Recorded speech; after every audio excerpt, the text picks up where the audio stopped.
Estudos recentes indicam que quanto mais experiências adversas uma criança tem, maior é a probabilidade dela apresentar atrasos no desenvolvimento e problemas de saúde, como abuso de drogas e depressão.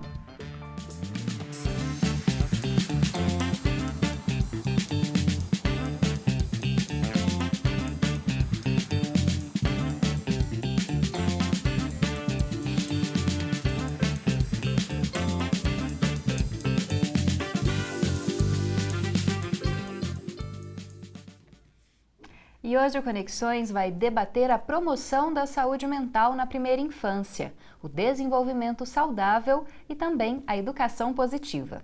E para falar sobre esses temas, estão aqui conosco a Cida Alves, que é psicóloga da Secretaria Municipal de Saúde. Olá, Cida, muito obrigada pela sua presença. Olá, Camila, agradeço a oportunidade de tratar de um tema tão importante. E também vamos conversar com a Marta Maria Alves, que é médica do Núcleo de Prevenção à Violência da Secretaria Municipal de Saúde e médica do Hospital das Clínicas da Universidade Federal de Goiás. Muito obrigada também pela sua presença. Obrigada, Camila. Para mim é um prazer estar aqui e contribuir com o debate. Para começar, queria que vocês destacassem um pouco mais a importância da primeira infância para o desenvolvimento, das crianças e dos futuros adultos. Como que a gente poderia falar desse momento tão importante? Vou começar com você, Cida. A primeira infância é o período em que nossa estrutura cerebral está sendo moldada pelo meio. Diferente de outras espécies, nós não nascemos com todas as formações, todas as sinapses prontas.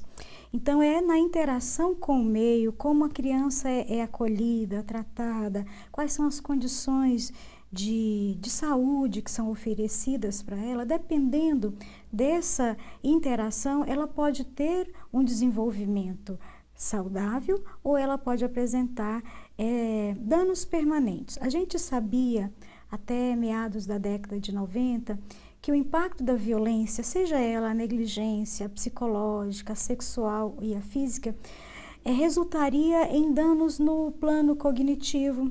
A gente vê uma correlação entre a violência e a dificuldades na aprendizagem, concentração, memória. Percebemos já no nosso atendimento e também toda a literatura que existe uma dificuldade, por exemplo, na autoestima, pode desenvolver algumas dificuldades em relação ao humor, como é a depressão, mas com os avanços de alguns estudos, em especial que usam a neuroimagem, foi percebido que além de todas essas dificuldades, o estresse provocado na infância por dessas formas de violência, ela acaba corrompendo sinapses. Então, e essa sinapse compromete a configuração do cérebro. Então, a criança vai sofrer um dano permanente. É lógico que o nosso cérebro é mais plástico, ele pode se ajustar com outras conexões, mas ali perdeu uma capacidade da criança. E complementando, a questão da violência, ela é uma das principais causas de adoecimento da população brasileira, em especial de crianças, adolescentes e jovens.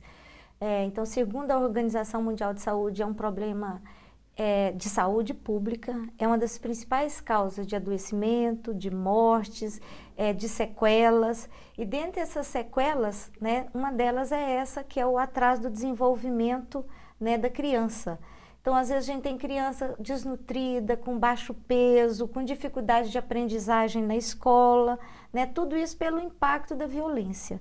Então, é uma das principais causas de morte. Para você ter uma ideia, se eu pegar a população por faixa etária, de 1 ano de idade, pegando crianças e adolescentes, de 1 ano até 19 anos, é a primeira causa de morte, as causas violentas, as causas externas. São causas de morte que não são causadas nem por vírus, nem por bactéria, são causas violentas, causadas por arma de fogo, por espancamento, por agressões físicas de uma maneira geral, desde surras, enfim. de menor de 1 ano é a 7ª causa de morte. Isso Brasil, se eu pegar Goiás também a gente tem esse alto impacto, né, na mortalidade. Se eu pegar Goiânia também nós temos, infelizmente, essa realidade. Então é uma causa uma carga muito forte de adoecimento e de morte, tá? De crianças e adolescentes. Por isso discutimos, né, a educação não violenta. Existem estudos que fazem uma correlação dos transtornos mentais e o desenvolvimento e outras interferências do desenvolvimento. E a violência é o único que tem uma correlação com transtornos na fase adulta, porque no caso do transtorno sempre tem uma conexão entre heranças biológicas e o meio, mas quando tem a violência, ali na primeira infância você faz uma linha de conexão com transtornos futuros. E dentre os fatores, só que eu acho que é importante, dentre os transtornos futuros, a tentativa de suicídio. Então, tem muitas crianças que sofrem a violência física, maus tratos crônicos, abuso sexual na infância e na adolescência se automutilam ou tentam suicídio. Então, você vê um ciclo de violência, né? Uhum. A gente pode falar de uma forma contrária à violência, quais seriam os fatores positivos da criação de uma criança que possa garantir uma vida saudável, tanto para a criança, para o adolescente, para o futuro adulto? A gente poderia destacar esses fatores positivos? O que nós precisamos, inclusive é um desafio mundial, se nós queremos reduzir a violência no mundo, um dos principais projetos humanos seria o cuidado com a criança. Porque você, além de ter todas essas dificuldades que nós estamos falando no plano orgânico e psíquico, você tem a aprendizagem social da violência. Então, a criança, basicamente, ela aprende de forma modelar e ela reproduz os modelos dos adultos. Então, o que é positivo? Que a gente precisa construir um ambiente seguro e um ambiente acolhedor para a criança. Então, práticas que são consideradas normais, faz parte da nossa cultura até aqui, nós devemos desconstruir. A ideia de deixar chorando indefinidamente, sem acalmar a criança, a prática de bater para educar é muito perigosa. As pessoas não têm a dimensão do risco que coloca o seu filho quando, inclusive, usa esse recurso de bater. Nós temos aí a síndrome do bebê sacudido, que afeta o desenvolvimento, pode levar até a morte. Só o saculejar da criança já pode causar microlesões no cérebro e a gente ter sequelas aí numa criança que tem todo o equipamento pronto para ter uma vida normal. Daqui a pouco eu vou repassar essa mesma pergunta para a Marta no próximo bloco, já que a gente tem que fazer uma pausinha agora. Você pode assistir ao Conexões no 15.1 do Sinal Aberto, no 21 da NET ou no 15 da Gigabyte HD TV. Além disso, dá para conferir o programa pelo site, pelo aplicativo ou pelas redes sociais, Facebook, Twitter e YouTube.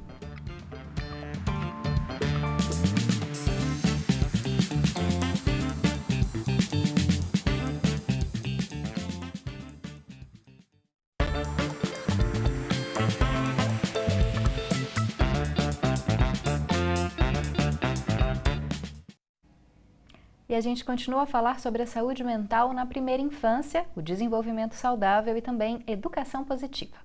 Para falar sobre isso, nós estamos conversando com a Cida Alves, que é psicóloga da Secretaria Municipal de Saúde, e também com a Marta Maria Alves, que é médica do Núcleo de Prevenção à Violência da Secretaria Municipal de Saúde e também médica do Hospital das Clínicas da UFG. Marta, queria então que você também destacasse um pouco desses pontos positivos, né? Já que no primeiro bloco a gente falou muito sobre o que é danoso para o desenvolvimento da criança. Como auxiliar o desenvolvimento desse futuro adulto? Então, na verdade nós temos que ter intervenções em 2 grandes blocos, né? Um bloco que é o âmbito das políticas públicas, políticas que sejam protetoras da infância. Então, dentro disso, a gente já destaca o Estatuto da Criança e do Adolescente, que criança é prioritária, é um sujeito de direitos, né? E que, portanto, tem um protagonismo e tem que ser entendida nas suas várias fases da vida. E um outro conjunto de políticas, de intervenções, diz respeito mais a uma ação voltada para os cuidadores, para os pais, para os familiares. Dentro das macropolíticas, além do ECA, eu destaco a Lei Menino Bernardo, que já chama já traz uma mudança no nosso paradigma, no sentido da gente ter uma cultura de paz e não violência. Educar, né, por meio de práticas positivas, onde você procura eliminar tudo que seja castigo físico, a violência psicológica, a violência física. E nesse sentido, eu queria destacar que um dos papéis nas ações individuais que segue essas macropolíticas, inclusive no Ministério da Saúde, nós temos várias ações que seguem recomendações da Organização Mundial de Saúde, como que a gente deve orientar, a Cida já falou um pouco, né, mas pais, educadores, profissionais de saúde de creches, né, CMEI, Centro de Educações Infantis, para lidar com as fases do desenvolvimento. Então, nós temos, por exemplo, o cartão da criança, né? E o cartão da criança, a gente tem que fazer um trabalho cada vez maior, que além de orientar sobre vacinação, sobre alimentação, né? A gente tem que criar um ambiente seguro, mas também entender os pais como lidar com a birra, com o choro, com o não. Então, você pôr limite, mas sem uso do castigo físico, né? E da violência. E com criança, os dados são gritantes, 40% das violências contra crianças são praticadas por pai, mãe, padrasto, madrasta, irmão. Se eu pego outros familiares, como tios, avós, primos, a gente chega a 71%. E 60% dessas violências são dentro de casa. Então, a gente precisa trabalhar nessa perspectiva com as famílias, né? Independente da conformação das famílias ampliadas, né? E é importante também, além da sociabilidade, do desenvolvimento ali sendo entendido pela família, a questão alimentar também é crucial. Então, na hora que nós falamos das formas de violência, a negligência, ela tem um impacto muito alto no desenvolvimento. Se você pega crianças que passam por dificuldades alimentares, com crianças que não passam, a desproporção, inclusive, do tamanho do cérebro, assim, algo que nos choca. Então, a segurança alimentar ali naqueles primeiros anos são cruciais. Por isso é tão importante qualquer projeto que reduza a desigualdade e a fome no nosso país. Então, nós temos que caminhar em práticas de mudança de comportamento, de atitudes, mas também de suporte na redução das desigualdades. Aí, escola, alimentação, tudo isso é crucial para um bom desenvolvimento. Bom, Cida, e a gente fala sobre educação positiva. A gente, desde o primeiro bloco, está falando disso. O que significa esse conceito? Educação positiva é voltada para os pais responsáveis, para a escola também. Como que funciona essa modalidade? Eu vou pegar, então, um pouco, começar da minha pesquisa, né? Eu formei como doutora aqui pelo UFG e eu saio do campo da psicologia e vou para o campo da educação para apropriar de alguns conteúdos e práticas que foram desenvolvidos. A escola batia na criança, né? Você deve ouvir do seu pai, do seu avô, da sua avó, que usava-se o castigo lá no milho, a palmatória. E a escola construiu métodos e estratégias para se educar na educação formal que não utilizam esses recursos. Dentro da família é igual. Nós podemos educar, colocar as regras, limites, sem nenhum tipo de prática violadora do desenvolvimento da criança.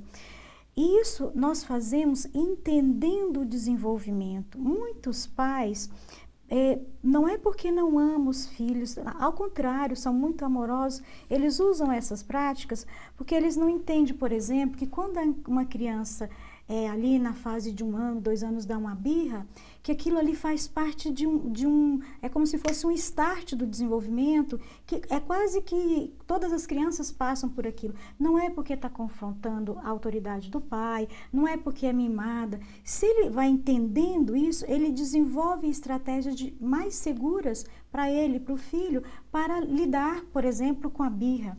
Ou se ele entende que a criança, basicamente, até os 3, 4 anos, ela é voltada, egocentrada, então ele vai reagir sempre individualmente, pedindo, às vezes agressivamente.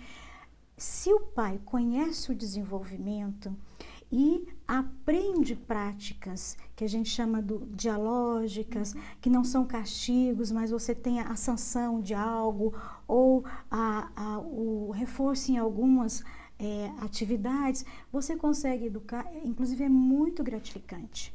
Se eu for passar a palavra para a Marta, só para a gente conseguir ouvi-la nesse bloco. E entendendo que quando nós falamos da educação positiva e práticas parentais não violentas, para a primeira infância, a gente está falando desde antes até da família, né, ter uma criança.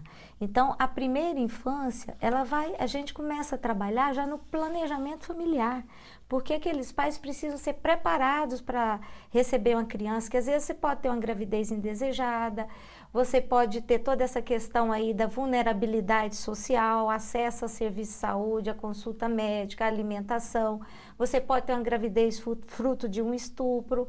Então, já preciso trabalhar numa lógica antes até de uma concepção. E esse tema tem que ser trabalhado desde o momento que começa a gravidez. Então, todos os profissionais de saúde, né, e aí falando, né, do lado dos médicos, né, que fazem todo o pré-natal, já tem que orientar, né, toda essa questão de conversar com a criança, passar a mão na barriga, né, ouvir músicas. Então, tudo isso contribui para um vínculo, para uma geração de uma criança, né, de forma que ela vai se sentir acolhida. E isso depois o pediatra, ao longo de todo o acompanhamento na puericultura, durante o acompanhamento do crescimento e desenvolvimento, vai estar passando essas mensagens, respeitando toda a questão do ciclo e do desenvolvimento da criança. Ok. Bom, preciso ir para o intervalo. Acompanhe Conexões pela TV UFG, no canal 15.1 do Sinal Aberto, no 21 da NET ou no 15 da Gigabyte HD TV. Além disso, você também pode assistir ao programa pelo nosso site, pelo nosso aplicativo ou pelas redes sociais.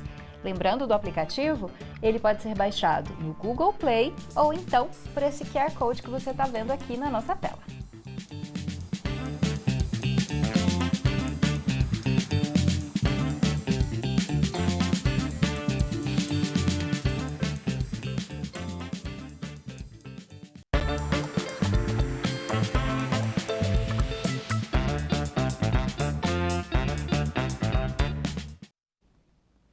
A promoção da saúde mental na primeira infância, o desenvolvimento saudável e a educação positiva são temas do programa de hoje, que conta com a presença da Cida Alves, psicóloga da Secretaria Municipal de Saúde, e também da Marta Maria Alves, médica do Núcleo de Prevenção à Violência da Secretaria Municipal de Saúde e também do Hospital das Clínicas da UFG.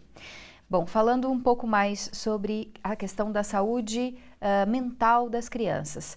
Queria, Marta, que você falasse para a gente sobre esse estresse tóxico que a criança pode sofrer nesses ambientes danosos, né, violentos. A gente sempre atribui o estresse, a depressão, doenças psicológicas pelo menos aos adolescentes, jovens e adultos, né? Mas as crianças também podem sofrer com isso. Sim, na verdade, eu acho que a Cida pode abordar mais esse tema do estresse tóxico, mas eu queria destacar aqui o papel da escola, né? Então, o fenômeno da violência, ele é um fenômeno que ele é como se eu contagiasse, né? Da mesma maneira que violência gera violência, né? Cultura de paz também gera cultura de paz. Você trouxe aí a questão da reprodução da violência.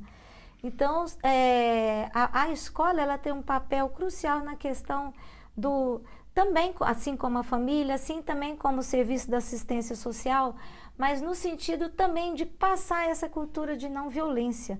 A gente está falando aqui de métodos educativos, métodos pedagógicos sem uso da violência. De tal forma também que eu posso não só acolher, não só entender o desenvolvimento da criança. Tem muita criança que é encaminhada para o centro de saúde, para um acompanhamento ou para um serviço de um CAPS de atenção psicossocial, porque é taxada de hiperativa ou porque é muito tímida, aí já vem outros desdobramentos da violência, como a questão do bullying em crianças maiores, né? Então, todas essas questões podem ser trabalhadas desde a educação infantil e a escola tem esse papel fundamental. Inclusive, estamos discutindo isso, né, no âmbito aqui da Universidade Federal de Goiás, junto com o CEPAI, que tem a educação infantil, né, de como esses educadores têm um papel na prevenção da violência, não só ali no cuidado com as crianças, mas também no repassar essas informações para os cuidadores, para os pais, né, para as mães, enfim, quem cuida da criança. Tá? O estresse tóxico é um efeito danoso que decorre de um ambiente hostil. Todos nós temos um grau de estresse sobre alguma circunstância de ansiedade, ataque. E o que acontece quando esse estresse ele é muito acelerado e constante? Se ele acontece ali nessa fase que o cérebro está em desenvolvimento, que não está moldado, o hormônio, que é o cortisol, se ele está muito elevado, ele vai causar danos nas conexões cerebrais. Então, esse estresse, esse estado de pleno alerta constante, se a criança não dá conta de ser desligada. Quando existe um ataque, seja por uma palavra muito ofensiva, uma falta de assistência, a criança começa a chorar e não consegue parar, ou há o ataque sexual ou o físico, aciona-se toda uma carga hormonal que acelera todo o nosso equipamento cerebral. E isso não é desligado. E não desligado, o hormônio fica muito acelerado, muito alto. E esse hormônio destrói as conexões. Então, a gente acaba perdendo uma série de conexões que poderiam estar ali ativas. E aí, a gente, inclusive, em algumas circunstâncias, você perde a conexão entre os hemisférios direito e esquerdo. Não perde, na verdade, você diminui. E isso pode gerar comportamentos impulsivos, porque para você compreender, refletir, você precisa de conexões. A região frontal também fica com comprometimento, então você elaborar o pensamento, saber esperar. Então, muitos dos casos que a gente pega em que a criança parece que é hiperativa, na verdade é um estado de alerta que ela não consegue desligar, e aí a família, em vez de acalmar, criar todos os recursos para que ela consiga voltar ao estado normal, acelera batendo, e aí é um ciclo muito danoso e as consequências futuras são muito drásticas, porque aí o que você tem que fazer é reabilitação, porque você perdeu aquela área, então você vai ter que fazer todo um trabalho para outras áreas desenvolverem para suprir essa carência. E só para finalizar essa questão, que por isso tudo, por esse estado de estresse tóxico, que você altera a estrutura, né, cerebral. Então, a gente tem hoje que, assim, é uma questão cultural, mas que acaba impactando não só no comportamento, mas no fisiológico, no físico. E que isso pode contribuir para uma perpetuação de um ciclo de violência. E a OMS, a Organização Mundial de Saúde, a Organização Pan-Americana de Saúde, dentre as várias intervenções que são realizadas, né, para prevenir violências nos vários ciclos de vida, né, os vários meios, como a questão do desarmamento, que tem efetividade, o planejamento familiar, mas há intervenções que têm mais resultados são as na primeira infância, exatamente porque essa criança está sendo formada. Então, eu estou prevenindo uma violência com a própria criança, mas também uma violência nas outras gerações. Tá? Então, é reconhecido como uma experiência exitosa os países que implantaram essa intervenção, e nós estamos aqui, né, nessa linha de trabalhar dentro dessa perspectiva. Desenvolvimento saudável, cultura de paz e não violência. Tá certo. Bom, esse tema muito interessante, a gente poderia falar ainda muito mais coisas sobre ele, né? Mas que bom que vocês deram essas dicas pra gente. Muito obrigada, Cida, pela sua presença. Eu que agradeço e peço aos pais que são amorosos, que estão preocupados com seu filho, que estude um pouquinho mais e descubra, são muitos recursos que se pode usar para educar sem violência. Muito obrigada também para você, Maria. Eu que agradeço e estamos aí para continuar o debate quando for necessário e chamando atenção para todos os cuidadores, pais, todos os familiares, né? Não bata, eduque, né? E para isso, de fato, é preciso buscar as informações, né? E acho que tanto com os profissionais de saúde como de outros setores e da educação, né? Principalmente, que eu acho que tem um papel aí também muito importante. Tá certo. E o Conexões de hoje termina por aqui, mas você pode continuar com a gente na TV UFG, no nosso site, no aplicativo ou nas redes sociais. Até o próximo programa.